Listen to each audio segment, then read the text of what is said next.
Assalamualaikum, Yahoo, ketemu lagi. Setelah pada bagian pertama kita telah belajar tentang bagaimana menilai derajat kebenaran kitab suci secara metodologi ilmiah, dan bagian kedua tentang siapakah Yesus, tentu juga secara ilmiah. Kali ini kita akan membahas sedikit tentang siapakah Muhammad. Hampir semua sejarawan mengakui bahwa Muhammad memang pernah hidup di bumi. Namun Muhammad juga tidak lolos dalam kadar pertama yang telah kita bahas dalam video bagian pertama, yaitu bukti material langsung.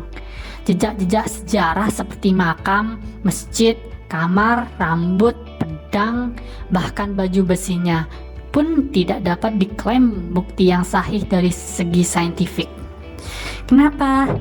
Karena tentu saja sulit untuk melakukan penelitian secara saintifik ya, ada metodologinya nih, gak gampang.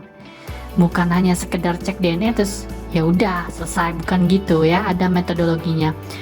Orang kafir saja dilarang masuk Mekah dan Madinah, apalagi melakukan penelitian-penelitian saintifik.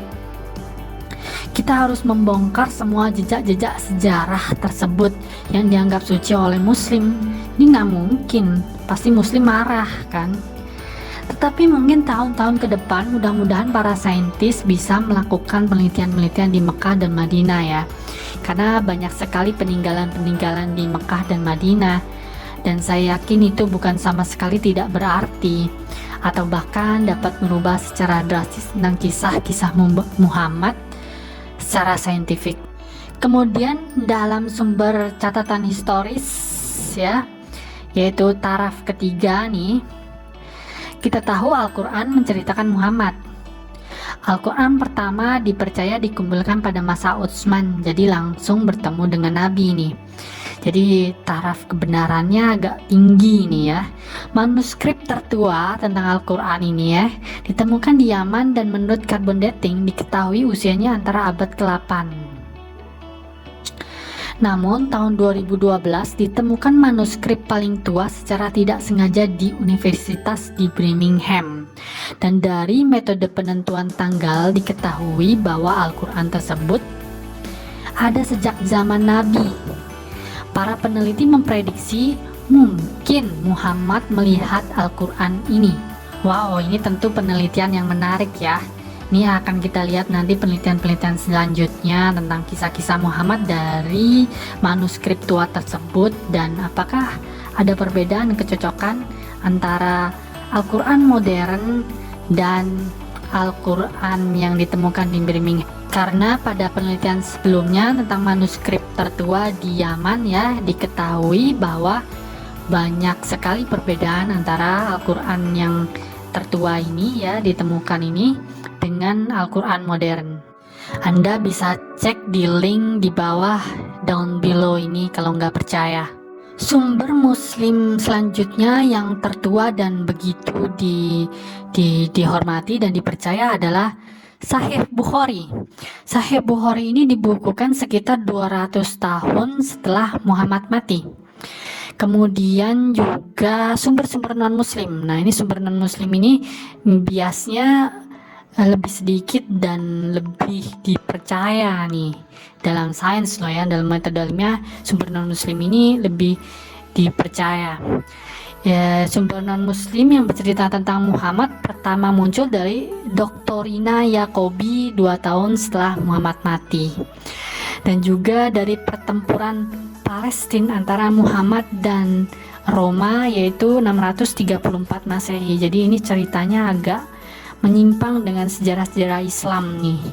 Tapi yang banyak dipercaya oleh sains adalah yang ini ya, bahwa Muhammad pernah bertempur dengan Romawi.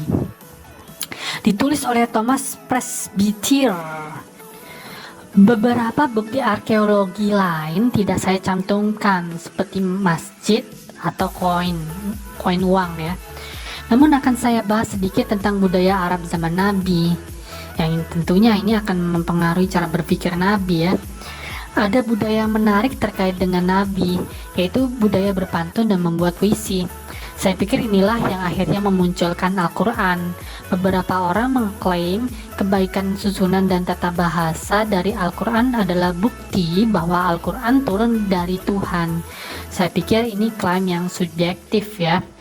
Orang lain akan mengatakan karya-karya Shakespeare akan lebih baik dibandingkan Al-Quran. Tidak ada cara ukur yang objektif tentang suatu puisi, apalagi kalau diklaim sebagai turun dari Tuhan.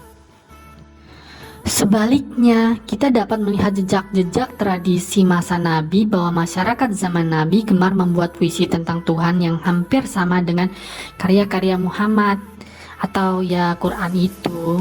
Ya beberapa sih. Seperti yang kita bahas dalam video sebelumnya tentang kemiripan Syriac Legend dan kisah Zulkarnain.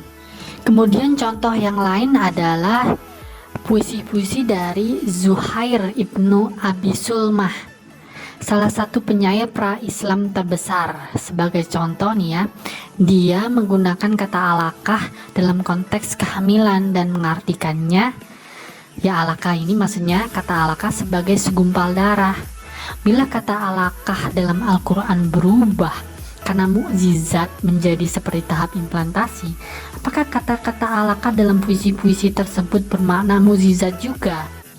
Dari sini justru kita mengetahui adanya jalur fisikal atau rasional dan empirisisme dari keindahan bahasa Al-Quran.